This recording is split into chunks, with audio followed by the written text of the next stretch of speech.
Hey everyone, welcome back to my YouTube channel. This is Gaz.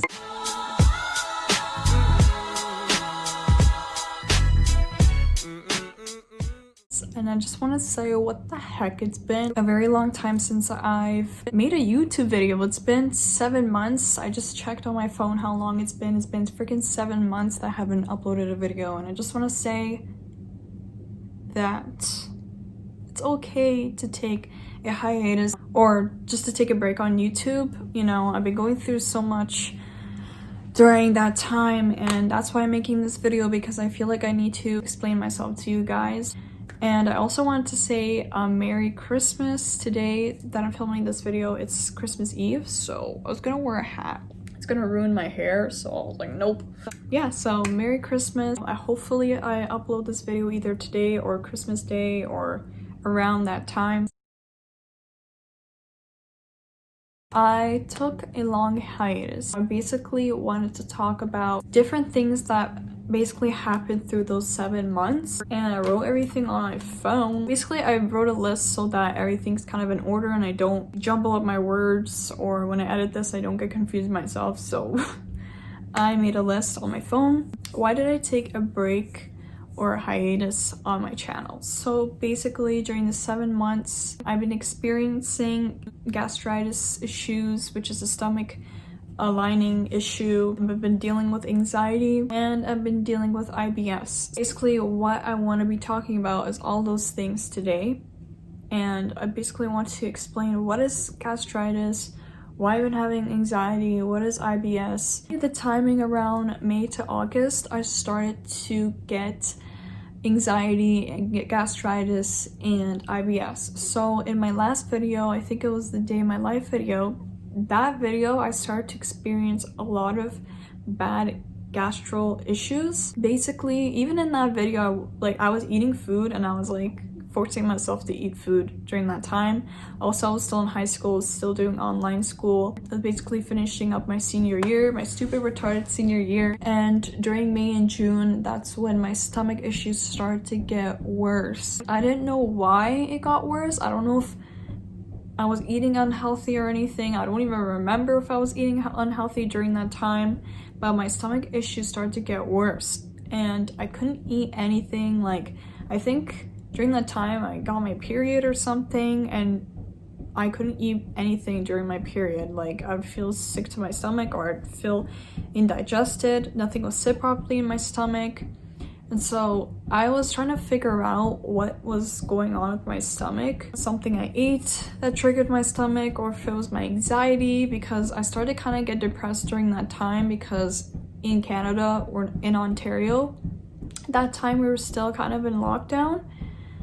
So I was kind of depressed, being at home, not doing anything, not being able to go outside, living a normal life. So I don't know if my depression or anxiety, I'm pretty sure those two things really did affect my stomach. It's a known fact that sometimes anxiety or depression causes gastro issues, or it's a neurological issue, or maybe something you've ate that messes up your stomach.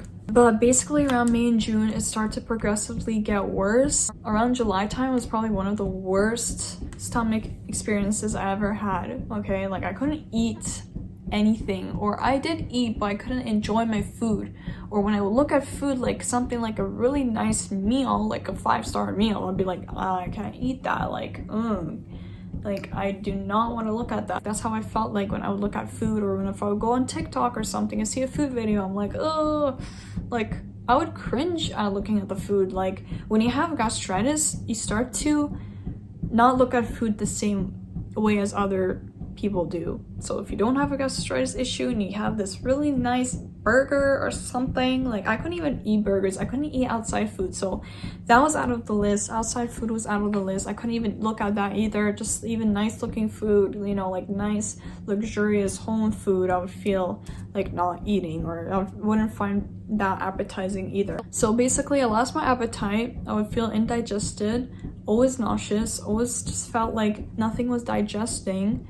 And then I also felt like I was always constipated as well, and that's when I started to develop my IBS as well. So around June and July, that's when I figured out I had IBS, because I've been doing a lot of research about it. I think July time, I started to find ways on how to fix my stomach. So actually, first things first, I called a stomach specialist. So first of all, I couldn't even see the stomach specialist. This was like a over the phone kind of consultation sort of thing. So I had to talk to this doctor over the phone.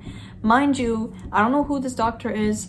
He hasn't tested anything in my stomach before. Mind you, he doesn't know anything about what is going on. So I'm just kind of saying my symptoms. I'm like, oh, maybe I have gastritis. First of all, this is a maybe thing. This is maybe something I've been misdiagnosed, you know, like so many doctors, especially the healthcare here in Canada, is so bad. They misdiagnose you a lot, and they're just basically kept giving me medication that wasn't working. I didn't realize that at that time, but now I do, that it was a waste of time for me to just talk to that doctor about it, because this doctor just gave me a random medication, didn't even look at my stomach, didn't even test me, didn't even feel, you know, like what's going on. Just gave me random medication. That didn't work. I went to my family doctor. I started to complain. I was like, I need to get some sort of test.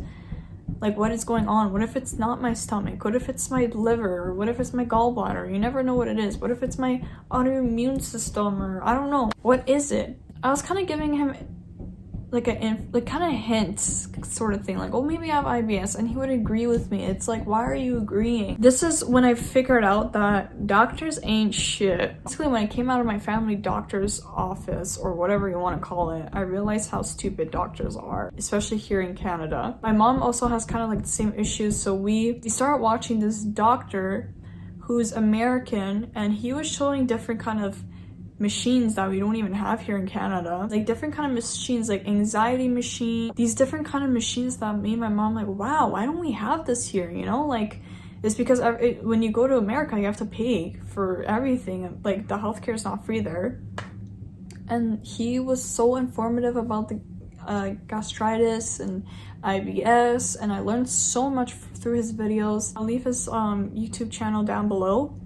But me and my mom like always watched that guy, and he said watch that doctor, and he's like, people with gastritis are, you know, iron deficient, vitamin D deficient, vitamin C. Like, you're basically, if you have gastritis, you can't take in, you know, any nutrients sorry, just burped. You can't take in any nutrients properly, vitamins properly. So me and my mom started taking vitamins. I started to take herbal supplements, which helped me a lot. So around July and August time, that's when I kind of started to do more research and started to take natural supplements. I started to get kind of better around August and September, because I knew what I was eating. I stopped eating carbs. A lot of Asian people like eating carbs. So if you're in an Asian family, you know what I'm talking about. We just eat a lot of carbs, and that is not good.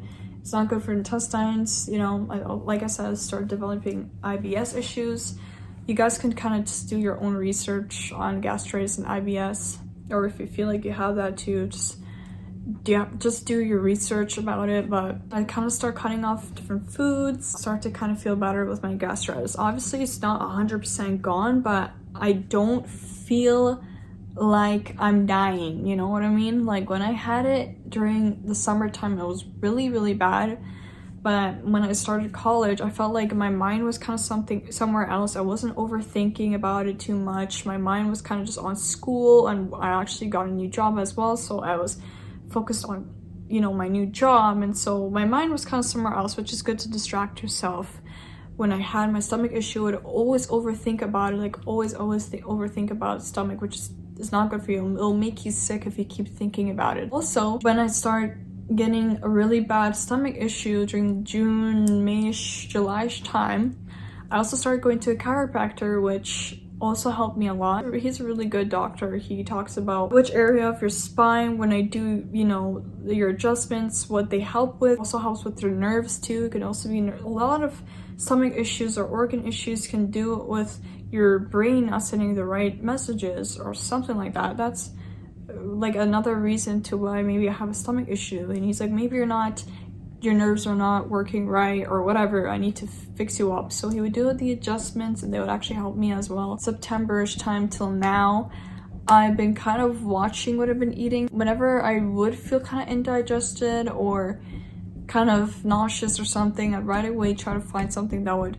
not medication, but something natural to help my stomach. I still have IBS. Some days I'm like super bloated and it hurts, or wake up in the morning I'm like super gassy. TMI, but I'm like get really gassy. When you have IBS, you get super gassy. I still have IBS. I still wake up in the morning and like feel bloated and whatever, but it definitely feels so much better from how I felt in summertime. And also in the summertime, before I even done my supplements and natural remedies and whatever, I went to the ER one day because that's how bad it was. I felt like I was freaking dying or something. It's so hard to explain how I felt during that moment, but basically I didn't feel like myself. I felt hopeless. I felt restless. I felt tired of having this issue. It's just not a good feeling. Like, I don't really know how to explain it, but if you do have a stomach issue, then you probably know what I'm talking about. I went to the ER one day.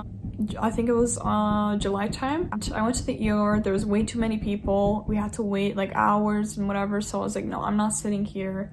I'm not gonna wait. I hate being in the hospital because I feel like it's such a like weird negative energy, especially like when you're around like sick people. It's just like, ugh, I don't really want to be here. So yeah, I feel like I didn't explain everything, but I feel like this video is going to be too long if I explain literally everything. But in sort of nutshell, that is what happened. Also, with just filming a video, I was so like unmotivated to, I wasn't in the right mindset to post anything.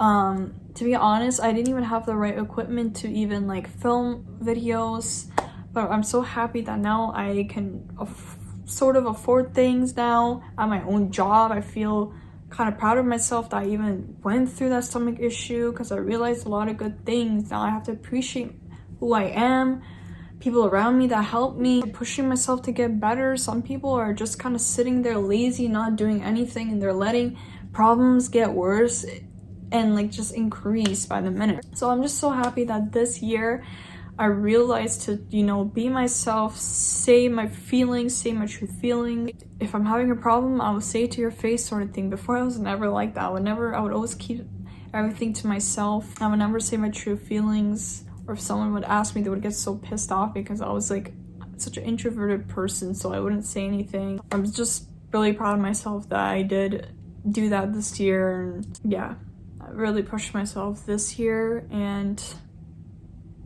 yeah, there were so many times during those months I wanted to film videos. I'm like, I feel like I'm missing something. I'm missing my YouTube channel. I need to progress with my YouTube channel, you know? But I just couldn't physically, mentally be there, you know? Like, I wasn't ready and I wasn't prepared. I knew I wasn't ready and prepared for that yet. And I'm happy that I'm kind of, now I'm not in school. I'm on break right now. I'm on winter break. So I kind of have some sort of free time to actually make a video and edit video. So in a nutshell, I guess you could say this was what happened during my break and my hiatus. I'm just really glad that I'm kind of doing better now. Like I said, I'm not 100% like, I'm not 100% happy with myself still. There are days where I'm like, oh my god, I hate myself because of this issue or this or that. It's just this is just life, you know? Life, sometimes you think in that way. Sometimes you hate yourself, sometimes you love yourself, sometimes you just don't give a shit about anything. That's kind of how life is. That's how I've been kind of feeling like. Yeah, I know this video was kind of long, and I know some of you guys don't give a shit and some of you guys do, but I hope you guys still enjoyed this video and you guys kind of got to know me a little bit better about my health issues. On Instagram, I asked you guys what I should start, you know, filming, and I kind of already have your screenshots or anything, but if you guys still have any suggestions, please leave it in the comments down below. Also, be sure to comment, share, subscribe, follow me on my social medias, which I'm going to be leaving down below. Follow me on Instagram, Snapchat, Twitter, TikTok. Hopefully next year we're able to get rid of this stupid virus, stupid COVID-19. Everyone is back to normal and living their normal life. That's what I'm literally praying for right now. I hope you guys enjoyed this video, and I'll see you guys in my next video. Peace.